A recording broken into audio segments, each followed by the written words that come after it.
Hello, hello, hello. Oh, Ali, how are you? Yes, I'm good. How are you? Everything is good. How's Scotland? I don't actually live in Scotland anymore. Oh, I live on the south coast of England. The weather is slightly better than Scotland, so yeah, that's why I'm here. very good. I start well knowing where you live in. Oh, it's all good. The accent's still there, so you weren't to know. Yeah, well, the accent, I went to Scotland a couple times, and one of the times was to Edinburgh. Then we drove to Inverness and did a thing on Loch Ness and all that. And Oh, very nice, very nice. we reached the end of the thing, and we went to a shop, and there was like two old ladies there, and I tried to speak with them and I couldn't understand the word. Yeah, I just gave Oh, up. whenever we do press or we do interviews, we speak very slowly and we try and pronounce our words. But as soon as we start talking to ourselves, we're like, "All right, mate, blah, blah, blah, blah." It's just the speed at which we talk Yeah, is crazy. very Yeah. good. And also been the pandemic for you guys. I know you guys last year, you guys played Bloodstock, was the first proper metal festival to happen actually, as far as I remember. How was all that experience for you guys? I like how you said the Bloodstock was the first proper metal festival, and you just ignored download there. That was Oh, the download, but oh yeah, download happened. Yeah. yeah, download pilot. So yeah, I mean, we were lucky enough to get to play some shows last year. It was very nice to get back onto the live circuit and play some songs from Fracture, and then later in the year we teased I Am Damnation from Shrine for the headline tour. But yeah, it was just great to get back. Both Download and Bloodstock were, yeah, what an opportunity, not even opportunity, what a feeling, like it was quite surreal, I think, to be back there and to be backstage and just setting up equipment and bumping into friends and stuff after sort of 2 years of nothing. It was crazy. Yeah. I remember, I think I saw you guys at Bloodstock was 2018, That maybe. You sounds guys, about right. Yeah, yeah, you played the Sophie stage. yeah. Yeah, I remember. I was there that year. I normally go to Bloodstock. I wasn't ignoring download on purpose. It's just, Sorry. it's just a big festival. You have to walk a lot, especially when you're Yeah, I working. know it's far too big. I don't go there anymore. When I was younger, I used to go and I'd stay for a few days and stuff. But now I go in and I fuck off. I'm just Yeah. like, it's you know, too I, big. I did download 1 year and I swear never again. Yeah, it was yeah. was just fucking crazy. Anyway, and you guys released, Fracture during the pandemic, which you were one of the few bands to actually, try and release an album when everything was, Yeah. I know bands kept records for a year or more before they release it. So why did you guys decided to put it out anyway? So for us, it was really important to. We'd made a promise by that point. We'd already agreed.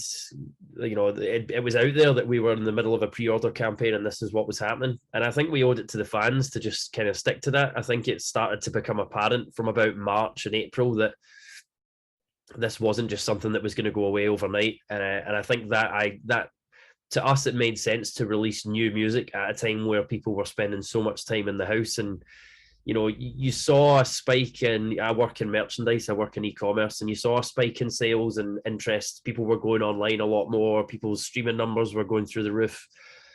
It just made sense, and it kept us focused throughout lockdown. It gave us a purpose. It gave us something to do. It gave us something to promote. And yeah, straight off the back of that, we were so inspired by that release that we continued to write with Shrine, inspired very much by the response that Fracture had got. So yeah, it just made sense. There was no telling how long it was going to last. So it was like, oh, if we put it back a couple of months, I mean, we now know with hindsight, if we'd postponed it, it wouldn't have made a fucking difference because you would have had to put it out in lockdown anyway. So it allowed us to. Fracture filled that gap, and then we come out of lockdown with a new album and we continue. And yeah, it just made sense. Yeah. So you guys never stop writing? I mean, when you guys had finished Fracture, did you guys continue the songwriting process? Yeah, definitely. I mean, we've just been in such a good place as a band and as a unit and as a group of friends, as a group of musicians. We're so inspired by everything that's going on at the moment, and we're just working really, really well together. So everything's just kind of coming naturally in terms of songwriting. Very much inspired by Fracture and the response to that, and just wanting to develop sounds that we experimented with or touched on, and we were like, well, let's just fucking go, we're feeling inspired, let's just continue this. And yeah, it's been a really fun couple of years, man, working off that energy with the rest of the guys. Yeah, it's funny that you say that, because most people during the lockdown and pandemic, they wanted to sit on the couch, watch whatever was on TV. I did plenty of sitting on the couch, don't worry. Like that, still managed to get some of that in. I watched my fair share of series that I've wanted to watch for about 5 years. But yeah, we did a lot of stuff. It was all online, just sending riffs back and forward and programming drums, and sending voice notes of lyric ideas and stuff. And there was a lot of that. And yeah, as I've said in a couple of previous interviews as well, that it forced you to engage with your fans in different ways. Like, we did loads of Instagram lives, and we were just more active on social media. I think in general, each member, we were like, we have to stay on this, it's the only way to connect with the fans. So yeah, it was an interesting time, and I feel like, coming out of it now and seeing how the crowd have responded to the new material and stuff, I feel like it was the right thing to do. And as shit a time as it was, I think Bleed From Within kind of came out the other end of that stronger. Was it an eye-opener for you guys when you guys realized, okay, the world is not moving, we need to do something, we have a band? Did you, like, in the head, you guys had to push forward like with that interaction, or there was a time where you're thinking, maybe it's time to think about doing something else with life? We all have jobs outside of the band anyway. Gunzi, Kennedy, and Davey work in like motion graphics and do lyric videos for bands and stuff. Stephen records bands, but he was still getting mixing work. Like, people were sending him stuff to mix at home during lockdown. I work in merchandise and e-commerce, so I was really busy through that time because I was able to help out bands and open stores for them and get them selling merch. So everyone was kept busy. We were very lucky in the sense that we were the people that could keep their jobs. And I just focused on making merch ranges for the band. We did loads of different merch things, and yeah, we did like a live production stream. Like, we did a big video wall viral hysteria thing. Supported Lamb of God with some of that footage as well, which was a cool experience, digitally supporting someone. And yeah, ultimately, like I said, by the time that everyone had kind of sat on that material for 2 years, when we came back to download and Bloodstock, it was like everyone knows the fucking words and they're going crazy, which is weird because it's like, we've never played this before, but cool. So for you, it was like an opportunity to, develop what you normally do in your day-to-day. So we opened doors in a way, or it was, same as usual? Yeah, I definitely think it was just we knew it was going to be a challenge, and we knew it was going to be a different way of operating. Like, usually you just release an album, you go and tour it as much as you fucking can. Whereas this time it was like, how do we actually get the most out of this release? How do we engage with the fans? How do we let people know that these songs are the best we've ever done? How do we prepare for the next album that we're already writing, sort of thing? And there was nothing else you could do. I think we were probably thinking at one point, I know I was like, are we going to release 2 albums in a lockdown here? And like, it's just opened up right now and Shrine's just coming. So it's very good timing in that sense. But yeah. That's cool. And, you remember what was the first song that you guys completed for Shrine?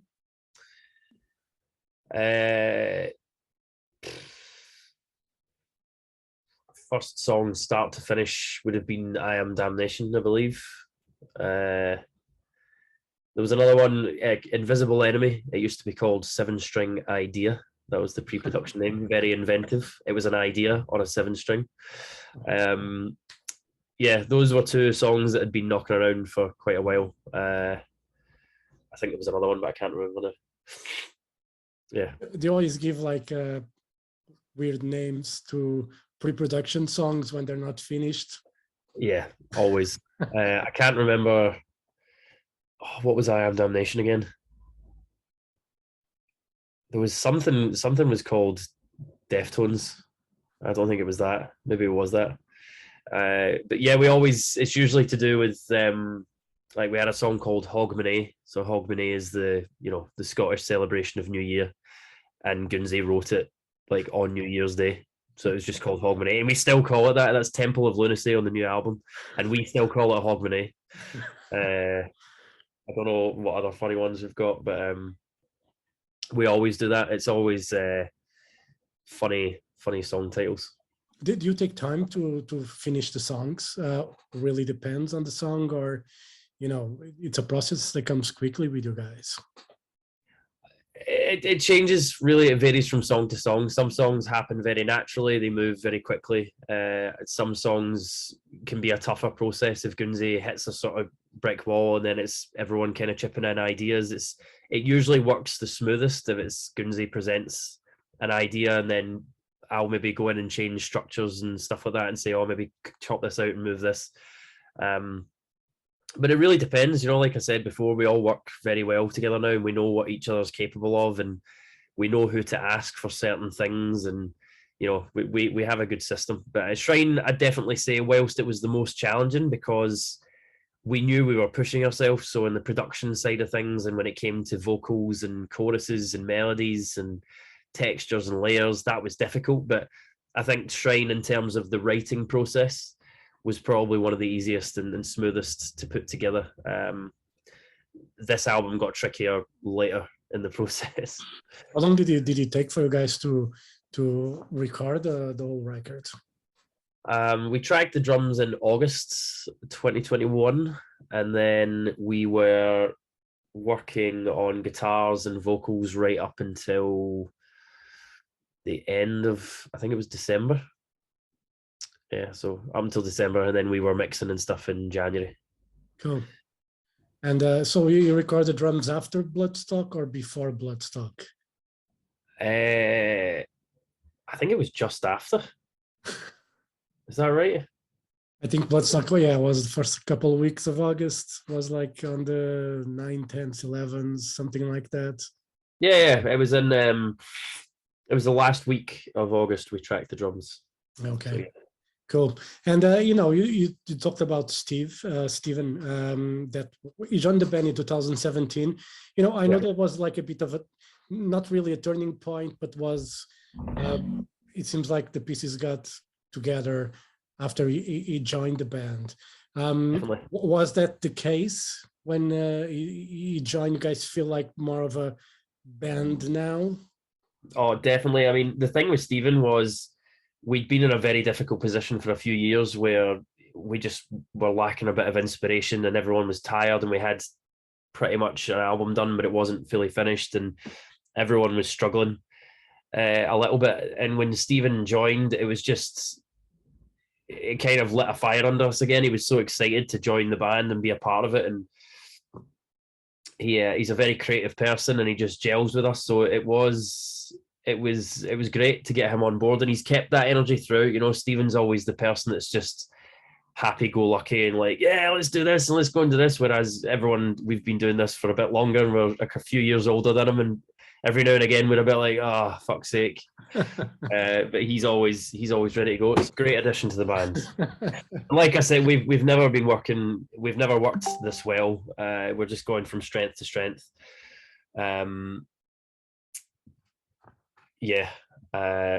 It's been great since he joined, and he brings something else to the table. The next single that we're going to release actually from Shrine was one of Steven's songs, and you'll see what I mean with that. He has this very dark edge in what he brings to the overall sound. A lot of the layers and the way that he does things, it just adds a kind of darker quality to Guernsey's typically more of the melodic stuff, and I think it balances out quite nicely. Yeah. Before you joined, were you guys like questioning the continuation of the band at all, or that never crossed the mind? No, it's for us, giving up was never an option. I think we just, at the point that he joined, we realized just how much work we had ahead of us. I think that's always been the case with us. This is what we are here to do, and it's such a massive part of our life now. We've been doing this for 17 years. And, I think we're very humble and grounded as as adults and human beings because of what we've been through and where we're at in our career. And we've seen so many bands that we know fail and just give up. And we've also seen so many bands that we know go on to do amazing things and really take off. And it's inspiring to us. And it's, yeah, I think it's one of those things, man. Don't give up on it and just keep working and see what happens. And for us, we'll just keep doing this, and we'll try and put one foot in front of the other and keep rolling with the punches. And I'm just excited for the years ahead, really. We'll just continue to push ourselves, really, and try and do a better album and a better album and a better album and see where it takes us. In this style of music, it's not, I would say, the easiest one to, for fans to keep following after so many years. It can be a tiring thing in a way, when I see like a lot of bands, like you were saying, that you could just give up because, things just don't happen.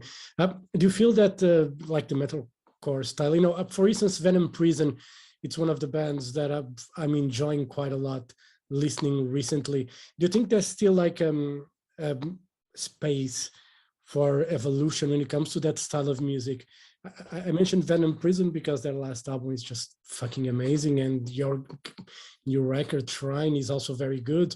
So for me, there's a margin in there's a space still for progression with that style of music. How do you see, this genre in a way? Do you think there's still like a lot of good that can be done with it?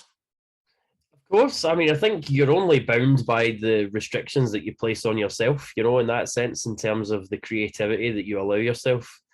We all listen to a lot of music outside of metal, and I think we're exploring more of that kind of atmospheric, melodic side to us now, but we're also trying to combine it with some of the bigger, heavier things that we listen to. And by heavy, I don't just mean Meshuggah or whatever. I'm talking like Hans Zimmer or I can't remember what his name is, Gustafsson, the guy that did like the soundtrack for Tenet and stuff like that. And these kind of atmospheric sounds that we want to bring in and add textures and layers and ultimately evolve the sound. And I think there's always room for that. Yeah, sure. I mean, I think especially within metal, I think there's so many amazing bands out there. Look at bands like Gojira that went from just, good death metal up into what they're doing now and their progression. I think bands like that are kind of, carrying the torch for all of us. I think it's amazing to see. And Bring Me the Horizon, a point of contention, always a very divisive band, but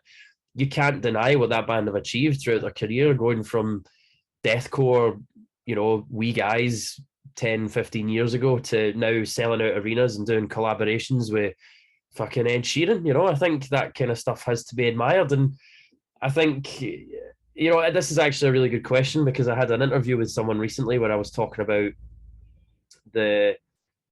this wave of sort of bands that are out here. Your Venom Prisons, you've got us, you've got Welsh Sleeps, you've got Bury Tomorrow, you've got Silosis, you've got fucking countless bands that I can't even think of off the top of my head, but like all these bands are like this kind of new wave, and it's the future of the genre. In 10, 15 years, you're not going to have Metallica, you're not going to have Iron Maiden, you're not going to have Rammstein, and when these new bands are coming up and they're trying to go out there and push themselves and experiment with stuff, they're getting met with this kind of, I don't like this and I don't like this. And it's like, when are people going to fucking realize that this is the future of the genre?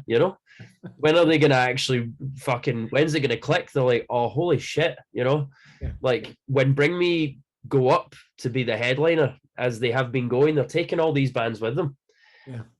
Because we are the younger generation, we're only 30, Hetfield's in his fucking 60s, this shit isn't gonna last forever. So I think with that being said, I think it's just it's like I mentioned before, I think it's just sticking to what it is you want to do, stay true to your music and what you want to write. And I think with time, people will accept the change. What was the old saying, like, build it and they will come, sort of thing. Like that's been the bleed from within way. Just because I was asking that because I know a lot of guys and they are very old school and they only listen to certain things. I mean, we all know them. We all know them. we all have them somewhere. And there's a festival in Portugal that happens at the end of June, beginning of July, and they had Avenged Sevenfold as headliners. Bring Me the Horizon. and Avenge canceled eventually because they canceled the whole summer thing.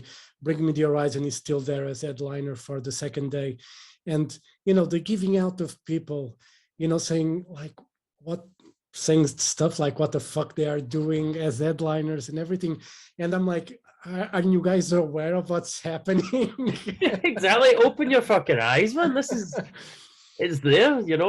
I think it's just crazy, and it really pisses me off. And I don't listen to a lot of Bring Me Horizon's music, but I just can't help but respect what they've done. And it's not even that it's undeniable. It's like I've got massive amount of respect for the guys, and they've stuck to their thing, and they've gone out and done what the fuck they wanted, and they've evolved their sound. And now when you go and see them live, it's a proper arena show. Do you know what I mean? They've got pop songs, they've got lighter songs, they've still got old heavy stuff. Like, the guys can do what the fuck they want now. I think that's to be impressed at. Look at our mates Architects out at the moment doing an arena tour, going again from strength to strength, and they're a band. The last album was #1 in the fucking charts. I think that stuff is massive for heavy music in the UK. And so yeah, in answer to your question, there is room for progression. Stick true to what it is you want to do, and just keep an open mind. I remember when I started listening to heavy metal. I'm 46 now, and I remember when I started, I could only listen to Iron Maiden, Judas Priest, Black Sabbath. Even listening to anything like Morbid Angel would be a fucking blasphemy. You cannot go to those extremes. But then I started working in the radio, and the radio was mainly pop. So they kind of opened my mind for different styles of music. And then I realized, like, why the fuck should I just listen to one thing? That's it. That's crazy. I think everyone had a bit of that. I think I was the same even when I was growing up. I was really sort of elitist when I was, it was Pantera and Iron Maiden and Tool, and that was it. And there was nothing else. And I was like, no, these are just my bands. And I would rip the piss out of new but younger bands, even though I was in a younger band myself. I'd be like, oh, I don't like that. And you just, I think very quickly as I reached the kind of mid-20s, and I'm only 30. What am I now? 33. But now more than ever, I'm like, I'm still young in this, but I feel like you see the younger bands coming up, and you're like, no, fuck, they're young. We're a bit older. Like, keep an open mind to this shit and keep evolving and keep going. Otherwise, you're just going to become obsolete, and just kind of stuck. Yeah, I think a lot of fans, they think they're entitled, that the band belongs to them, and they cannot do. There's a lot of that. That happened with Metallica when they released the Black Album. I remember so well. I loved the record as soon as it came out, but there was people like, it's not Master of Puppets, it's not. Yeah, we still get it now, right? And our first 2 albums are shit. They are fucking terrible, right? And that's talking about objectively as a musician, they are bad, right? And I'm saying that. And we get like people here in Shrine or Levitate, and they're like, oh, not like the first album, Humanity. And I'm like, are you being fucking serious right now? This is good metal. Like, that was bad deathcore at best at the time. Like, it just blows my mind. But you always have them, and those comments make me laugh. And I think everyone has to, run with a band's changes, man, because they do not give a shit what you think, really. Like, they're in it for themselves too. The thing for me, as I get older, I tend to appreciate bands more than I used to.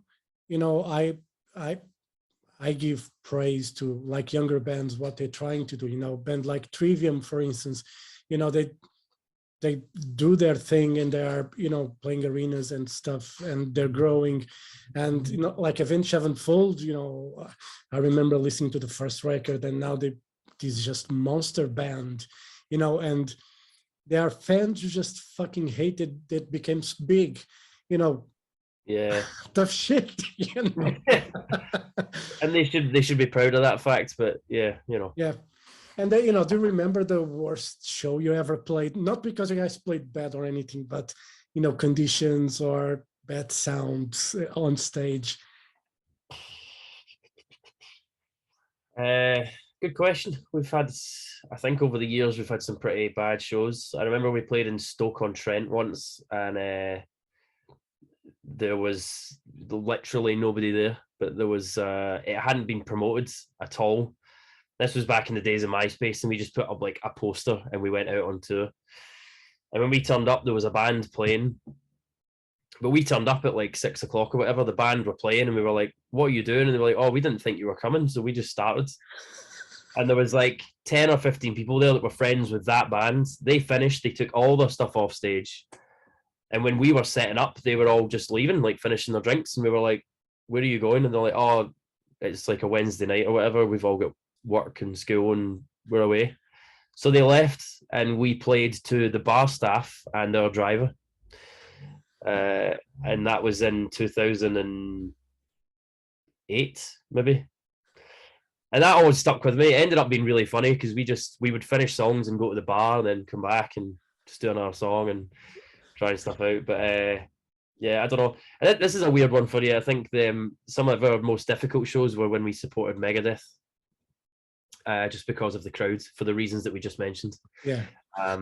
There was one guy in particular that Kennedy always talks about that I think was in the first show in Newcastle when he just stood in the front row with his finger up at Kennedy. And the fun thing was by the end of the set, he was headbanging, but it was a very difficult crowd because Megadeth fans don't want anything to do with a young metal band from Glasgow. But it was a challenge, and we like that kind of challenge. So yeah, turned out all right. I remember that happening to Trivium with Iron Maiden and Funeral for a Friend with Iron Maiden as well. When I did those tours with Iron Maiden. I did the tours. I mean, I went to see the shows. And I know, like, I interviewed Funeral for a Friend in Dublin before they played with Maiden, and they said like every night there were fans that would just turn their backs to the stage or just boo the fuck out of them, during the whole set. But they laughed at it because they said like, what are you going to do? And we're not just going to fucking give up because you're my favorite one, going back to a thing on Ollie Sykes and Bring Me the Horizon. I went to go and see them support Machine Head in Glasgow, and he said one of the best lines ever that everybody thinks, but I hadn't heard anyone say it before. And he said something like, "Give us a circle pit," and nobody moved, or a few people did, and there was a few people shouting "boo" and "fuck off." And he said something like, "We're on tour with your favorite band, fuck you," like that kind of thing.